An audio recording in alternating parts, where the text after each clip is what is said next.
Previously on the Rubin Report. The grifters. That's what they call themselves. That's the stupidest idea. They should be careful what they wish for. I thought Hillary Clinton was going to win. And she's retiring. Not allowing gunboats to make it to the United States carrying drugs. Allow me to give a little golf clap to Martha McCallum.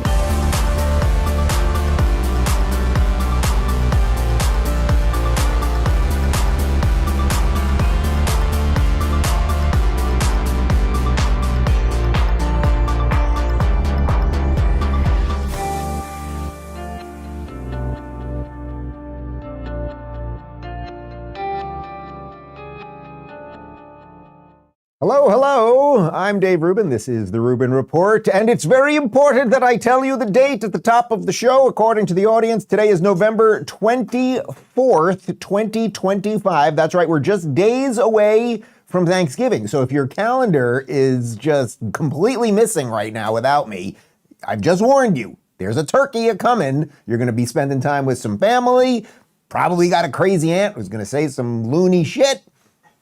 It's all going to happen this week. We are live today and tomorrow. We'll be pre-taping our Wednesday show. Then I have a little, just like a 2-minute message for you on Thanksgiving. We didn't want to drub you with politics. And I hope everybody takes a little time this week to spend some time around family and friends and loved ones and enjoy themselves and truly to be thankful, right? Like, how about we extend it all week? Let's just be thankful all week for this incredible country and all of the goodness and freedom that we still have that's constantly being hacked away at by bad people, many of whom we will talk about on the show today. And I said this a couple times last week, but right now something in the news is just kind of thick. There's just like a lot going on. So it's a little bit of everything.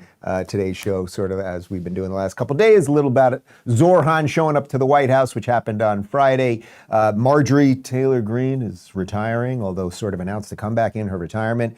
Eric Swalwell, a man who once partied on MSNBC, will be running for governor of the communist country of California. And then we're going to end on what actually I think is the biggest story that broke over the weekend, which is that X, formerly Twitter, they have now publicly added where accounts were created and where they are tweeting from. And it turns out that there are literally thousands and thousands of major accounts with hundreds of thousands, if not millions of followers who are pretending to be American. And they are often operating, in a ton of them, in Pakistan, in Saudi Arabia, in Bangladesh, all of these crazy places. And we have been just so manipulated. It's what I'm always saying about social media. We thought it was a mirror, and it turned out to be a funhouse mirror. So we'll get into all of that and more. But let's start with the communist visiting D.C. That's right, moron Zamboni showed up at the White House on Friday, and he and Trump had a little chat. And then they had an extremely interesting press conference after. Everything about this, the optics of Trump sitting at the desk in the Oval Office with Mamdani standing there, the overt smiles by Trump, the several times he touches him. There was just an awful lot of subtext to it. But here is Donald Trump saying that he's confident that Zohran can do a good job, and that may shock some people. But who knows? I mean, we're going to see what works, or he's going to change also. We all change. I changed a lot. From when I first came to office. It's now quite a while ago. We had discussions on some things. I'm not going to discuss what they were, but that I feel very confident that he can do a very good job. I think he is going to surprise some conservative people, actually, and some very liberal people. He won't surprise them because they already like him. Okay, so there's a whole bunch here because the base reaction to that, if you have not seen that video before, you probably just reacted like my initial reaction was, which was kind of like disgust, right? This guy is a communist. He has called Trump a fascist a million times. We know he is trying to import all of the bad ideas that all of our ancestors fled, and it's deeply sad that the once great home of capitalism in America, New York City, could be going in that direction. So that's sort of like what the immediate answer is. Why is Trump smiling? Why are they playing nice? All of that stuff. now let's do the, I would say, slightly more thoughtful analysis, which first would be you keep your friends close, but your enemies closer. I think that's the main thing that Trump is doing there. Okay, that's number one. Number two, he's just playing politics. Whether you like it or not, you are going to have to work with people who are pretty terrible. And Zohran may think that Trump's terrible and Trump may think he's terrible. But at some point, you are going to have to work together, whether it's through funding issues or if there was a terror attack in New York, the financial system that still exists there, at least for now. Like there's a lot of reasons. So there's some of that. But I think Trump was actually doing a little bit something deeper than all of that there, beyond just playing politics and trying to bring the guy in and all of that. I think what he was also trying to do was, by being so friendly and smiling, we're going to show you a couple more videos, he wanted that to kind of stick with Moron Zamboni, right? All of Moron Zamboni's supporters think Trump is a fascist and is Nazi and is Hitler and all those things. And again, those are his own words, calling him a fascist and everything else. So by sitting there with Trump, as Trump keeps touching him and smiling, and I think he's going to do a great job, and I'm looking forward to working with him, it's actually putting a little stank on Zohran with his own base. So I think what Trump did right there was quite effective. Then they did something even a little more effective, which is they had Jack Posobiec, they had the press corps there, and they threw to Jack Posobiec, who's obviously a huge Trump supporter, big in MAGA world, to ask Zohran over his stated plans to tax white neighborhoods more. Mr. President, I wanted to know, one of the policies as well that Mayor-elect Mamdani talked a number of times about on the campaign was shifting the tax burden for property taxes from what he called minority communities to white-based communities and putting more taxes on white people. I also noticed that in your acceptance speech you didn't mention anything about America or Christians or white people in general, and so I didn't know if that was one of the policies that you guys had spoken about. We focused on affordability. We focused on the cost of living crisis. You're continuing this idea of race-based property taxes. No, to be very clear, that's what you said. No, the use of the term was a description of neighborhoods, not a description of intent. All right, so first off, let me give Posobiec credit there. It's good to ask a direct question and follow up. Zohran, obviously, like if you can't see the obvious wolf in sheep's clothing thing with him, like I just don't know what to tell you. He said white neighborhoods, and that's what he meant. And no, it was just a descriptor to mean rich. Okay, well, if you want people to think that all white people are rich so that brown people can be angry at them, I suppose you can do that. But everything that this guy represents, yes, it is well packaged. We've been through this already. Like the suit fits, okay, fine. He's got the smile, whatever.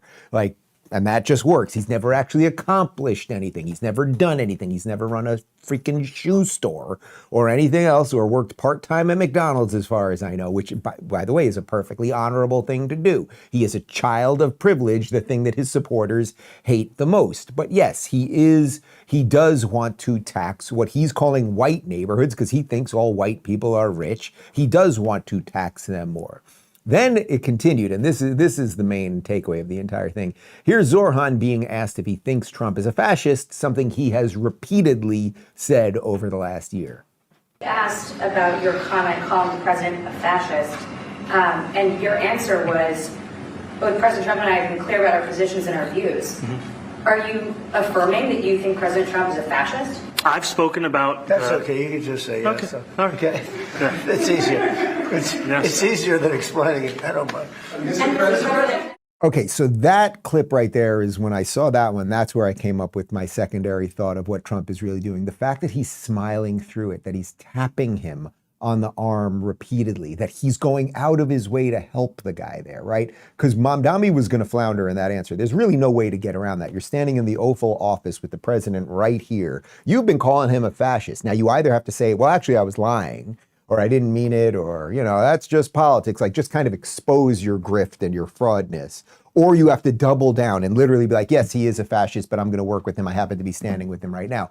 So Trump, maybe in that case, Trump jumped the gun a little bit because you could have let him flounder. But I really think what Trump was doing there was, Mr. Nice Guy, Mr. Nice Guy, Mr. Nice Guy, we're in on this together, buddy. So if you're going to want anything out of me, you better start playing ball. I think that was what Trump's intention was. However, then that was Friday. Then on Sunday, Mamdani went over to NBC and he was asked again if he thinks Trump's a fascist.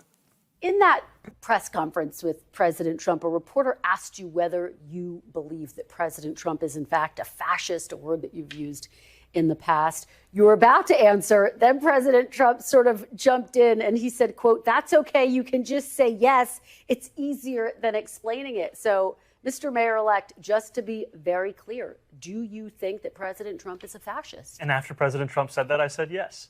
And so you do. And that's something that I've said in the past. I say it today. And I think what I appreciated about the conversation that I had with the president was that we were not shy about the places of disagreement, about the politics that has brought us to this moment. It's incredible. It's incredible how evil he is. The fake smile, it's all perfectly planned. The body motions, it's acting.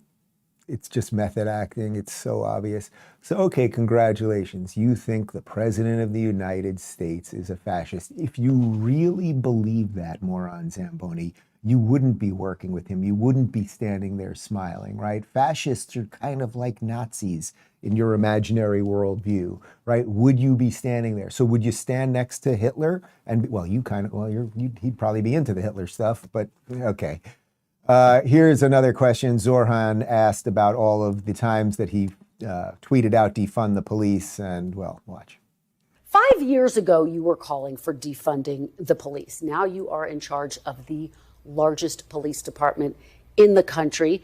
You have tapped Commissioner Jessica Tisch to stay on in her job. She has accepted. She wants to put thousands more police officers on the streets of New York. Will you do that, Mr. Mayor-elect? I've said over the course of the campaign that I think the number we have had budgeted of 35,000 officers is a sufficient number. What we have to do, however, is allow those officers to focus on policing.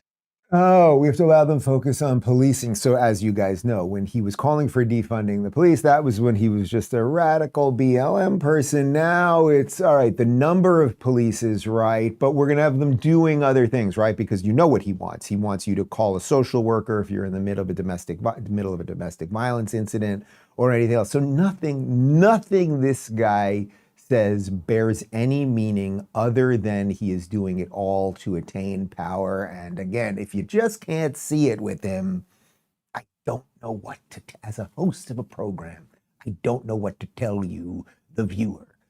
Well, and here's a perfect example of it. So, you know, everything was free. It's all free. The buses are free. The healthcare is free. You're going to live for free. You can eat for free. Everything's free, except when he needs your money, which he needs all the time. Here's just a quick compilation of the times he's asked for money since being elected. Remember how I told you a few months ago to stop sending us money? You can start again. This transition requires staff, research, and an infrastructure that can meet this moment. Still asking for your help because we need to raise $4 million in total. So January 1st can be the day we start to deliver, not start to prepare. I hope very soon not to have to ask you for money. But until then, I'm asking. Leaves, they are changing. The air, it is crisp. But one thing that stays the same is we still need you to donate. There's something about it that's like, it's like purposely insulting. Does that seem right to you guys? Like, there's something about the way he's doing it. Like, he's trying to be funny about asking you for money. So he ran this entire thing on money doesn't really mean anything, and we're going to take all the money from those people, and we'll give you all this stuff for free. And then with the music in the background and the quick jump cuts, it's actually, and maybe that's part of it. I got to get someone on to study this. Maybe we need like a linguistic expert or something, or a video editing, somebody. Like, there's something about it, like it's all like kind of a throwaway, like now I'm being cute. Now I'm just being cute because I need money, because now you morons elected me, so I'm going to have to partly tell you the truth, but at least we'll do it with jump cuts. Ugh, good luck, New York. You're going to need it. Let's talk about Noble Gold for a second. Guys, gold has officially gone mainstream. Every day, more and more Americans are discovering the power of gold, but how do you actually take advantage of it and invest in simple ways? Well, that's where Noble Gold investments come in. Their specialists are trained to help investors like you go from confused to confident, whether you're looking to roll over an old 401k into a gold IRA or want physical coins and bars delivered right to your home. Noble Gold makes the process simple, secure, and stress-free. You'll get step-by-step guidance, transparent pricing, and U.S.-based service from a trusted team that's handled over $2.5 billion in precious metal transactions. With Noble Gold Investments, protecting and growing your wealth isn't just their job, it's their commitment. Visit DaveRubinGold.com today to claim your free wealth protection kit. That's DaveRubinGold.com. Noble Gold, helping you build a stronger future. Okay, so what's going on politically besides the Marxist meeting the fascist? Well, Marjorie Taylor Greene has announced that she is stepping away from Congress. This woman has got more drama than a Bravo show in Sweeps Week. Listen to this from Fox. Marjorie Taylor Greene announces resignation from Congress after President Trump withdraws endorsement. President Trump called Greene a ranting lunatic in a Truth Social post dropped last week. Now, I don't pat myself on the back that often, do I? But I will for this moment, because what did I say last week when the whole thing was going on and everyone was like, she's fighting with Trump over Epstein and blah, blah. I said, I think what they're actually fighting over is that he's looking at some numbers and it doesn't look like a Senate run or a governor run is going to work for her in Georgia. So that's what they're really fighting about, because he's probably not going to back her. Anyway, they have the fight, and now she's just stepping away from Congress altogether. Listen to this from Leading Report. Breaking, Representative Marjorie Taylor Greene fires back at President Trump for calling her a traitor. I was called a traitor by a man that I fought for 6 years. I gave him my loyalty for free. He called me a traitor for standing with these women and refusing to take my name off the discharge petition. Let me tell you what a traitor is. A traitor is an American that serves foreign countries and themselves. Okay, so it's a pretty damning statement. Again, the implication is that Trump is serving foreign countries and that he's serving himself as he's fixing the country. And I don't want to waste time going through the 10 months of great things that he's been doing, but also that she says, what did she say? She did it selflessly. She did it, right? What was the exact line? Selflessly? Is that the word that she said? Selflessly on there? It's like, lady, I'm pretty sure you got pretty famous, and I'm pretty sure you got a lot of notoriety and everything for riding Trump's coattails. Now, for whatever reason, politically, or you see the tea leaves changing, or you see frustration with MAGA or whatever, you're moving on. Like, that's how politics works. That is what it is. So we're going to show you a portion of her resignation speech where she sort of announced if they don't go the way she wants them to go after her, she's going to come back, which is strange to announce the retirement and the comeback in one shot, but okay. My only goal and desire has ever been to hold the Republican Party accountable for the promises it makes to the American people and put America first. I have too much self-respect and dignity. I love my family way too much, and I do not want my sweet district to have to endure a hurtful and hateful primary against me by the president that we all fought for, only to fight and win my election while Republicans will likely lose the midterms, and in turn be expected to defend the president. That is really weak, lady. So you're not going to run because it's going to be tough. I mean, that's basically what she just said right there. I'm not going to put my district through a tough race. What is politics? What have you been doing all these years, right? You've been fighting with everybody, and I get it. And I try, as I said last week, I'm not going to do it every day this week, the giving the devil his due thing. Like, she's trying to have a little bit of a mea culpa around, oh, I've been kind of mean. But what are you saying? If this is the fight of everything and this is the most important thing, you just don't, like, if you really care about the people of your district, and you think you're the best to fight everything, like, why wouldn't you be fighting right now? Which, again, I think that's probably more proof that she just doesn't think she can win in her own district. Here, continued. I refuse to be a battered wife, hoping it all goes away and gets better. If I am cast aside by the president and the MAGA political machine and replaced by neocons, big pharma, big tech, military-industrial war complex, foreign leaders, and the elite donor class that can never ever relate to real Americans, then many common Americans have been cast aside and replaced as well. There is no plan to save the world or a 4D chess game being played.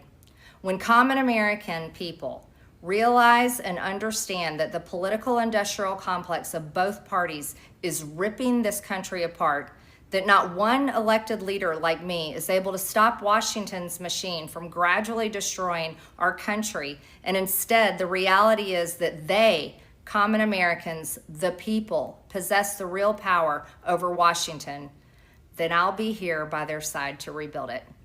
I'll be resigning from office with my last day being January 5th, 2026, and I look forward to seeing many of you again sometime in the future. I gotta say, guys, I know she's kind of smiling in that, and she's saying things that sort of directionally sound right, but something does not seem right here. If you believed any of that, You've been a fighter all your life. Why would you not continue fighting now? But so the machine that's so evil, that's kicking me out, if that machine replaces me with someone that the machine likes, then I'll get back in and fight again. It actually makes no sense. And then this thing that everyone seems to be doing, like just to list off all of these things. So it's the neocons and big pharma and foreign donors and elites and all of those things.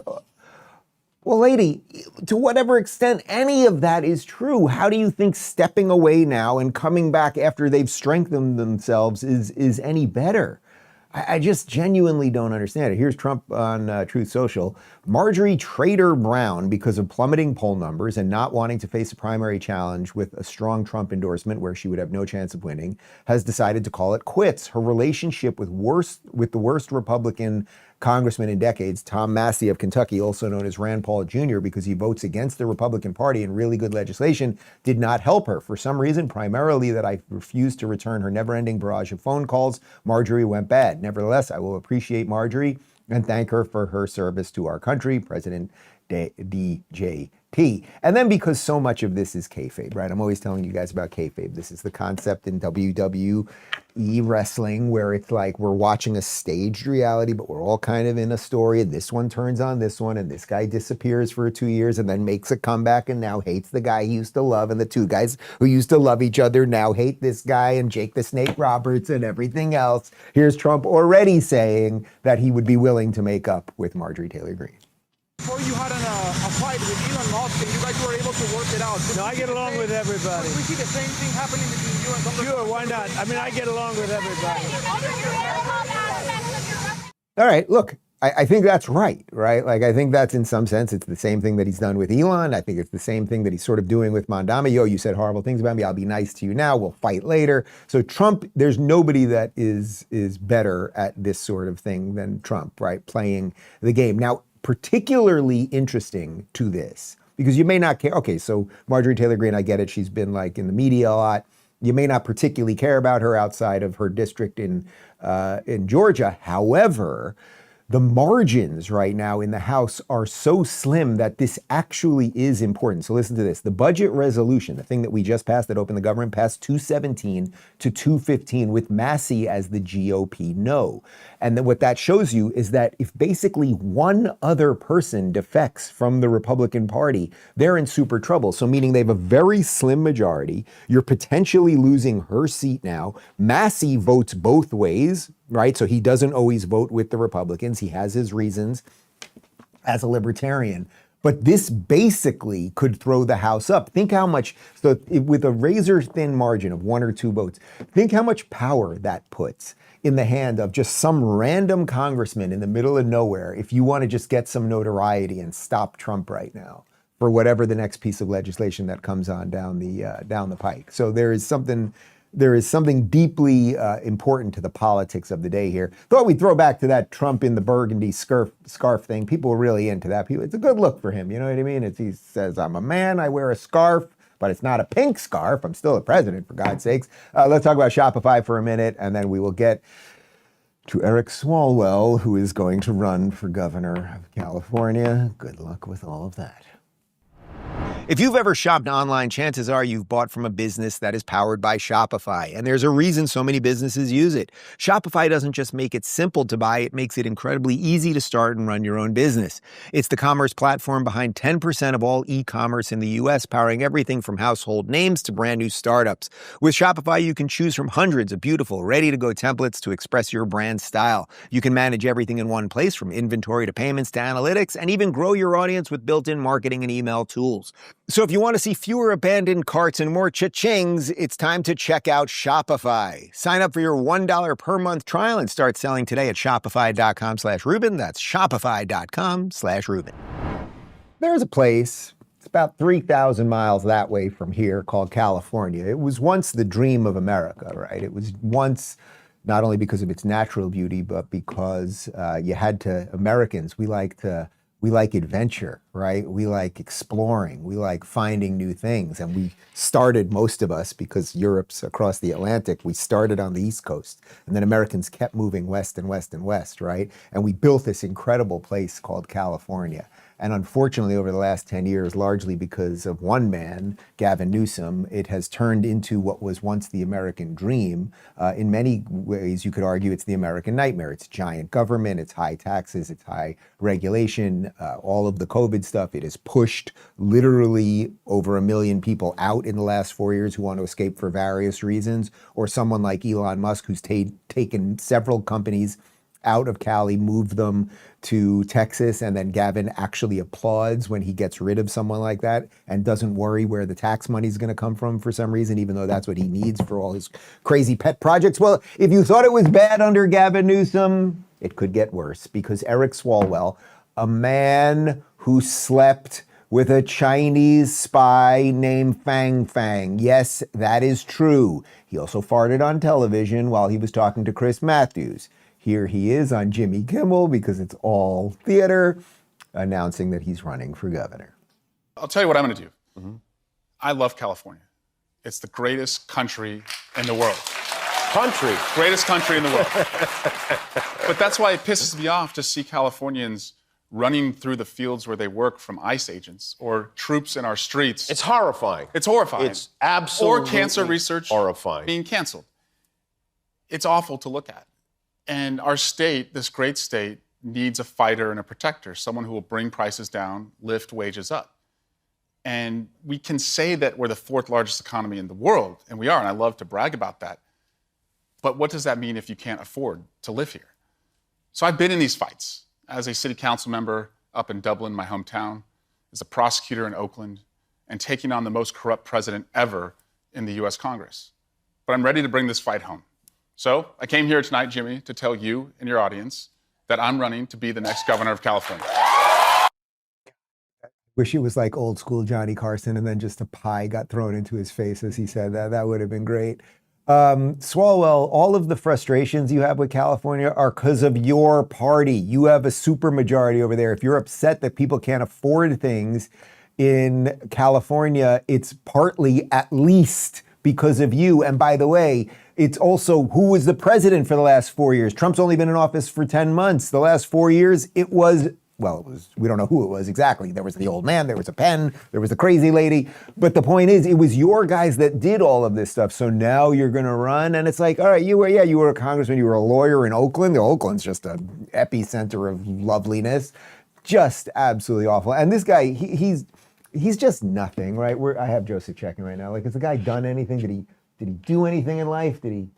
2 bills passed in 2013. He passed 2 bills in 2013. Like, again, it's in some sense, it's like the Mamdani thing. And by the way, Eric Swalwell, you may remember, he ran when Kamala was running and Joe Biden was running, when they actually had a primary a couple election cycles ago. He ran for president. They let him in one debate. He polled at 0 and left. Like, nobody likes the guy. Good luck, Callie. Like, I don't care. I got my own problems. Here he is also telling us that he would like people to be able to vote by phone, because that sounds great. I want us to be able to vote by phone. I think every Californian Vote by phone. Vote by phone. Yeah, if we can do our taxes, do our make our healthcare appointments, make essentially do your banking online, you should be able to vote by phone. Make it safe, make it secure, but it's actually already happening all over the United States. I want us to be a blue state that doesn't do just a little bit better than like Georgia or Alabama when it comes to like voting access. I want us to max out democracy. Also, as it relates to democracy, if you wait in line for 30 minutes or more, if you do want to vote in person, I think you should fine every county for every minute that a person has to wait longer. I said a pie before, but a frying pan would be fine too. He said that multiple counties vote by phone. We just checked, 0. Nobody votes by phone. I mean, think about, we already have a problem in that places like California don't ask to see your ID when you vote. They ask your name and your address. So literally, and I remember this when I lived there, when I would go vote, one time I actually showed them my ID and the guy kind of freaked out, right? And he goes, Dave, I don't need to see it. He actually knew who I was. But like, think about that. They don't want to see your ID. So if you know your neighbor's name and you know your neighbor's address, you can literally just walk in and vote as your neighbor. So you now want this to be on the phone? Well, hi, I'm Jim Henson. I don't know why that was the name that popped into my mind, but it's like, because they're all Muppets. That's why I think. Ron DeSantis, man here in Florida who's cleaned up this place, got something great going here. He put this out on the Twitter machine when he saw that video clip. Voting by phone? No. How ridiculous. Yeah. And again, guys, it's like decline is a choice. Like you can choose it or not. Also, farting is often a choice. Sometimes involuntary, though. Take a look. So I came here tonight, Jimmy, to tell you and your audience that I'm running to be the next governor of California. Where is my Emmy? Where is my Emmy? Oh, I do have an Emmy. That's, well, it's a side story for another day. Let's talk about CB Distillery for a minute, and then we will jump over to Nashville, which is a sane place that potentially has something insane happening. You know those nights when you just can't sleep and the next day you're exhausted and everything feels harder than it should? That's where CBD from CB Distillery can make a real difference. But it's not just about sleep. CB Distillery has solutions that work with your body to help ease stress, support recovery after exercise, and even improve mood and focus. And the best part, it's all made with the highest quality ingredients. No fillers, just premium CBD. Imagine waking up rested or getting through your day without those nagging aches and pains.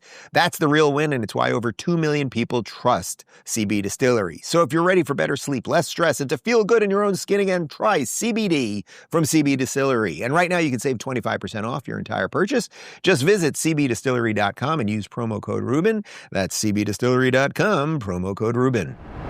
Guys, let's retape that ad, I like the fuller beard. Right? Like that's something there. Okay. Over in Nashville, which is a spectacular place in the, we can call it the free state of Tennessee, they've got some problems. Listen to this headline from the American Prospect. Grocery bills and corporate taxes dominate upset bid in Tennessee. Aftyn Behn is trying to flip a seat Donald Trump won by 22 points in a December 2nd special election. She's sounding populist messages to do it. Okay, so this is the congressional district that runs Nashville. Nashville, great city. You got your honky-tonks, you got your fried bologna, you got the Daily Wire, some other stuff. Anyway, so this Democrat, Aftyn Behn, is a bit of an outlier, I would say, for people that live in Nashville. Here she is on a radio show talking about how much she hates Nashville. I've been heavily involved with the Nashville mayoral race because I hate the city, I hate the bachelorettes, I hate the pedal taverns, I hate country music, I hate all of the things that make Nashville apparently an it city to the rest of the country, but I hate it. Yeah, I'm that girl at the airport that all these bachelorettes are giddy walking out in their two-toned colored Pantone pink shirts, and they walk out and I'm like, they're like, oh my god, Nashville is so bad! They're so loud. I mean, of all the crazy things that the Democrats have done, we're running communists, we think boys are girls. You're literally now running someone that is on tape saying they hate all the things that everyone loves about Nashville, right? Like, it's just such a it's so fun going there. If you've never been there, when you walk down, is it just called Main Street? What do they call it? The Main Street of Nashville? Broadway, they call it Broadway. It's like, between the honky-tonks and the bachelorette parties, and just the general vibe and the great hot fried chicken and the music, it's so much fun. It's just a fun, great place. The style is cool. Everything about people look good. And there she is, like everything that's good about it, she absolutely hates it. What is she hates? She hates country music, and she's like, you hate Dolly Parton. You hate Morgan Wallen. I Googled it. You hate Jason Aldean. Also Googled it. What about Kenny Rogers? Is Kenny Rogers still alive? He had some delicious chicken. We'll figure that out. I think he's dead. He's dead. Well, Kenny Rogers is dead. That's just great. Anyway, here's Aftyn Behn trying to walk back her comments about hating the place that she's running for. Republicans decided that they're going to start this narrative that me, the state representative who represents downtown Nashville, doesn't like the city. Because I hate the city, I hate the bachelorettes, I hate the pedal taverns, I hate country music, I hate all of the things that make Nashville apparently.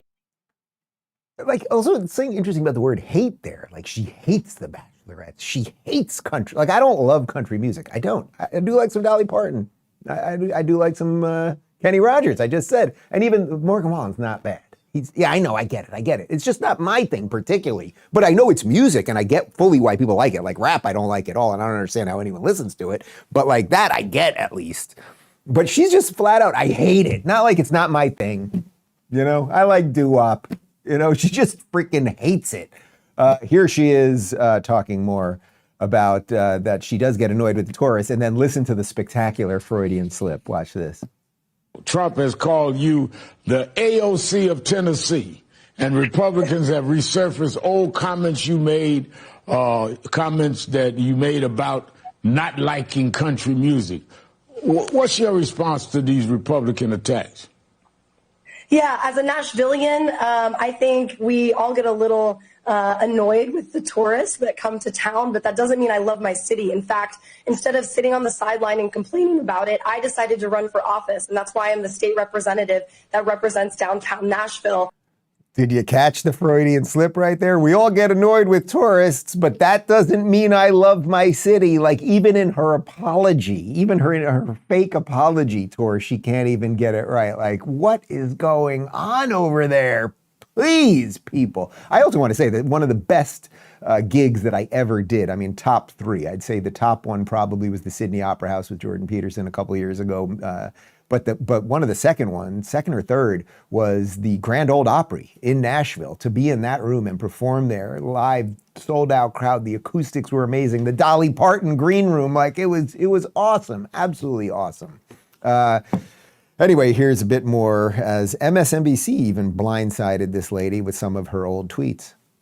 Representative, in 2020, you made some tweets that have since been deleted that were very critical of police. You said in those since deleted tweets that the Metropolitan Nashville Police Department should be dissolved. Another cheered on a teachers union saying that defund the police should be a requirement for schools reopening. And another saying good morning, especially to the 54% of Americans that believe burning down a police station is justified. 2020 was obviously a very fraught year. Do you still stand by those comments? And if not, is there anything you want to clarify? I'm not going to engage in cable news talking points, but what I will say is that, our communities need solutions. So you don't want to clarify whether you still believe that the police should be defunded? Once again, I don't remember these tweets, but what I'm saying is that I'm not asking you if you remember. What is your position today? How's that on this issue? I mean, I'm here to talk about my race. No shit, Sherlock. She's asking you your opinions about things that you might be creating legislation around. I mean, it's just perfect. She hates country music. She can't remember her own tweets. Like, how is this happening? Like, get it together, Tennessee, Nashville. Come on, we're all rooting for you. And also, by the way, apparently now, as of November 15th, you're telling me, it is officially MS Now. It's not MSNBC anymore. So we're going to have to, that's going to take a little while to get in my brain properly. But if MS freaking Now or NBC or MSN retard, whatever it is, if they're going after you as a Democrat, like, you might want to think about what's going on here. But the Democrats are wacky. Phoenix, roll for me, would you? They are a bit wacky. And here, we played this for you last week. Several Democrats did one of those videos where they just all say something directly to the camera and it looks like they're all about to cry. So then you start going, oh my God, they must be saying something true, where they were all telling they were telling current members of the military to ignore Trump's illegal orders. And as I said when we played it last week, they never said what the illegal orders are, which I thought was rather interesting. Well, anyway, here's a little of the video and then we'll show you some of the fallout. I'm Senator Elissa Slotkin. Senator Mark Kelly. Representative Chris Deluzio. Congresswoman Maggie Goodlander. Representative Chrissy Houlihan. Congressman Jason Crow. Our laws are clear. You can refuse illegal orders. You can refuse illegal orders. You must refuse illegal orders. You can, you must, illegal orders. So again, what did I say last week? It was just so damn obvious. If there were illegal orders, they might have listed them out. They might have said, here are the 5 things that actually are illegal, and if you're not into it, then you can refuse them. But of course they didn't. It's just this vague thing so that they can get our good, decent members of the military in trouble while they risk nothing. So anywho, Elissa Slotkin over there, one of the ladies that was on that video, here she is saying she does not know what the illegal orders are. I'm shocked and appalled. It is very clear that no one should follow an illegal order, but it's very murky when you look at what is an illegal order. And if you go into morally, ethically, that's a pretty tough thing to look at and say, how do I navigate this? Look, if you're going back to Nuremberg, right, that, well, they told me to do it, that's why I murdered people, is not an excuse. So let's talk right now. Do you believe President Trump has issued any illegal orders? To my knowledge, I am not aware of things that are illegal. Well, then why'd you shoot that commercial, you dumb broad? Like, what are you doing? What are you doing? You put up that video telling them to step away, right? They're the ones that are going to pay the price, not you, for doing illegal things or for Donald Trump doing illegal things. And now you cannot think of any of them. And to connect this to Nuremberg, which was so disgusting, the argument in Nuremberg during the post-World War II trials was that many of the Nazis said, well, I was just following orders, right? And then Nuremberg basically said, well, that doesn't count. That doesn't count. If you do horrible things, you're going to pay the price for it. Not just, it came all the way down the chain, so I did horrible things, right? So that she's invoking that and then can't even tell you. Donald Trump didn't say go kill a citizen, which is what Hitler was doing. That was what the Nuremberg trials were about. However, Trump's not taking this one lying down. He retweeted this from just a random account, a guy by the name of Jim Moran. He wrote, go get all those traitorous sons of bitches for sedition. At the very least, those pompous, traitorous communists should be impeached and prosecuted. So Trump definitely not tamping this one down. It's getting a little hot in here, as they say. What's that video? It's getting hot in here. It's getting by Nelly. Hey, I'm not a fan, but, it was hot in the room and he wanted it to cool off. Over on MSN now, they don't cool anything off. So here they are celebrating that ICE vehicles are getting their tires slashed. In addition to the fact, and I won't say that I'm suggesting this behavior, but ICE agents have found that their tires are slashed. They have been found that they have been chased out of... Yes, they have been chased out of buildings, chased out of restaurants. But that's dangerous behavior. It is dangerous behavior, but it is a demonstration that the American public, when they're not being listened to, these are the options that they'll take. I hope this administration listens and pulls back these ICE raids. Man, what a mafia move that is. That's a really nice restaurant you got over there. It'd be a damn shame if something happened to it. So they're giggling and laughing as they're talking about ICE guys being chased out and their tires being slashed. They're giggling and laughing.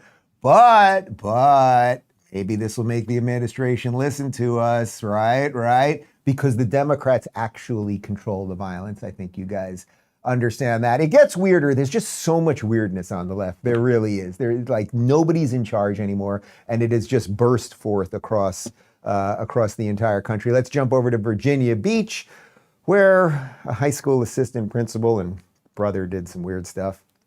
2 brothers have been arrested, charged with threatening to shoot police and ICE agents, and one of them is an assistant principal at Kempsville High School. Yesterday, Beach police arrested 54-year-old John Bennett. School officials say he's currently on leave from his position there. The other suspect is 59-year-old Mark Bennett. Don't shoot ICE officers. Don't do that, right? Don't encourage. And then it just makes you wonder, like the guy's a school official, like what are they teaching the kids and everything else? And then some weirdness. I mean, this is related to doxing and, just threatening neighbors and just everyone kind of being on edge, which is a damn shame. As I said, this is Thanksgiving week. We should all be so thankful for this country right now. But apparently in Yucaipa, California, actually, leftists are terrorizing random people by sending them rather disturbing Christmas cards. On the outside, they look like normal Christmas cards, but on the inside, troubling messages. What is this? Several of these cards and notes were left at the doorsteps of homes in a quiet Yucaipa neighborhood Monday night, leaving residents on edge. I pick it up, open it, and it reads, Santa, I want the head of a Nazi under my tree. And then I was like, whoa. One after another, each card and note carrying violent and threatening messages. They're trying to cause chaos or something before the holidays and really scare people. All right. That guy's fabulous, number one. Number two, you may be going, Dave, it just doesn't matter. These are just random people at some random town. Why does any of this matter? Well, now I'm going to connect it to what I really think is the big story. We normally don't end on the big story, but I think this is the big story, and this is not going to go away, and you should really be aware of this, and I'm telling you right now, when it gets to politics at the Thanksgiving table, which one way or another, it always ends up there somehow, as much as you try not to do it. But when your crazy Aunt Karen is babbling on about whatever, I want you to tell her about this story, because we are being manipulated in so many crazy ways. It's not just a Christmas card showing up saying that Trump's a Nazi. There has been an absolute foreign intelligence operation hitting us across the board, and much of it has just been exposed this past weekend. This is from Mike Solano over at Pirate Wires.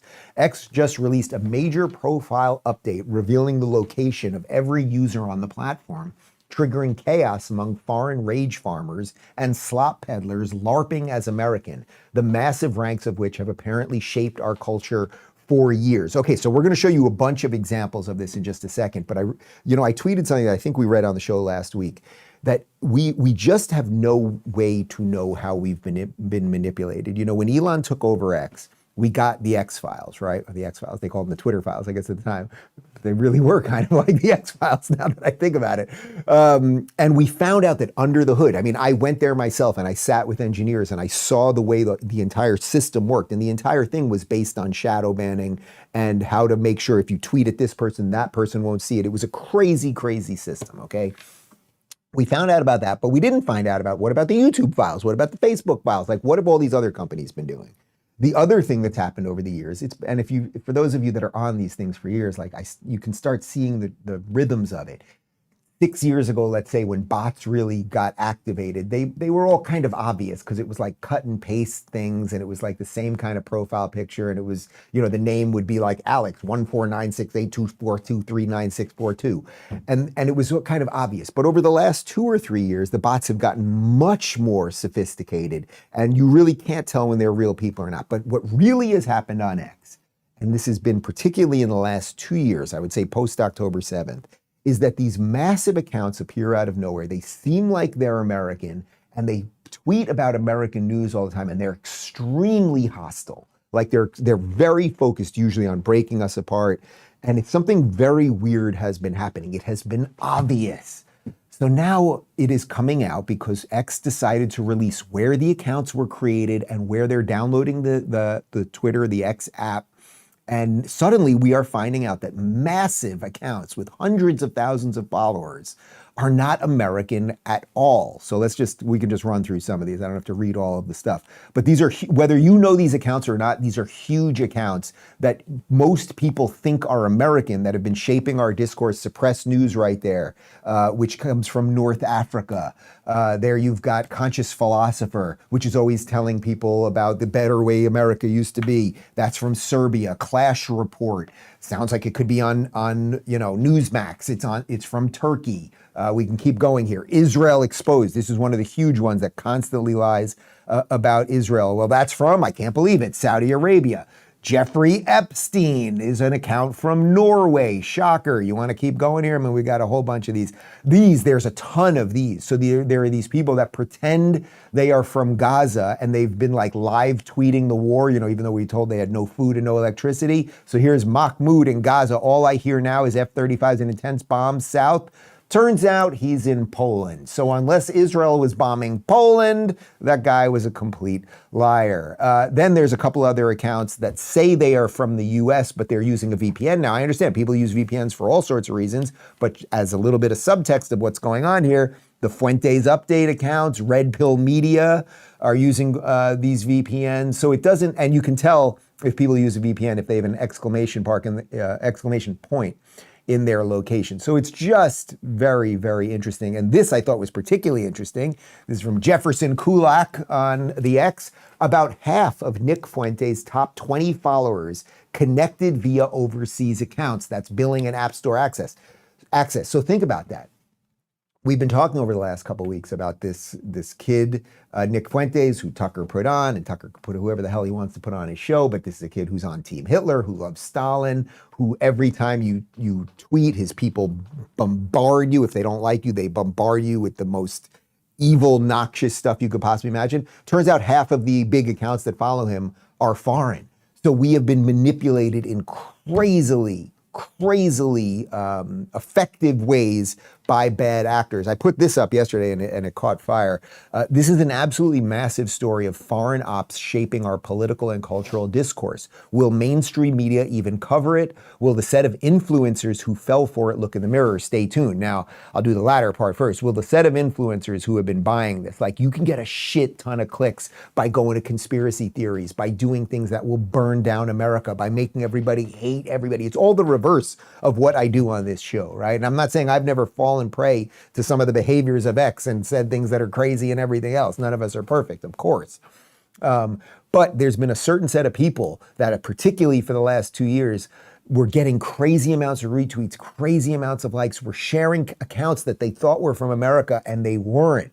That's deeply, deeply interesting, and we better start unpacking and understanding that. And then I think the previous point is the important one. Is mainstream media even going to cover this, right? When we always talk about there's a huge chasm between what mainstream media covers and what online media covers. Mainstream media might be interested in this story, and if they aren't, we should think about that. So we will see in the next day or two. I thought this was quite good from Insurrection Barbie on X.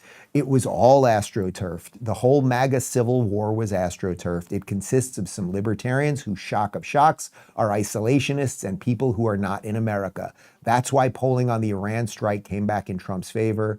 I never get tired of being right. So you get what she's saying there. So this is, and I think this is right. I think we read you a poll last week that showed that the thing that Trump was polling highest on was the Iran op. Something like 80% of Republicans were supportive of that. But if you go online, it seems like everybody's an isolationist and everybody hates Israel and everybody hates America doing anything in the world. And now we find out it's a couple influencers, like it's like the Tucker Fuentes class being fed in by bots and foreign agents and everything else. So this is an unbelievably massive story. And to whatever extent over the last couple of weeks, I've been talking about this right-wing civil war. One of the things I've been thinking about a lot, privately, I've been thinking about a lot and sort of trying to connect that to what goes on in my life is how much of this is leaking into the real world. And it's very hard to tell. And when I go out and I play basketball with my guys or I meet people in the stores, like I think most, I don't know one Trump supporter that has abandoned Trump. I don't know anyone that thinks he's suddenly evil and compromised and everything else. Maybe you want some things to happen faster. Maybe you're not sure about every decision.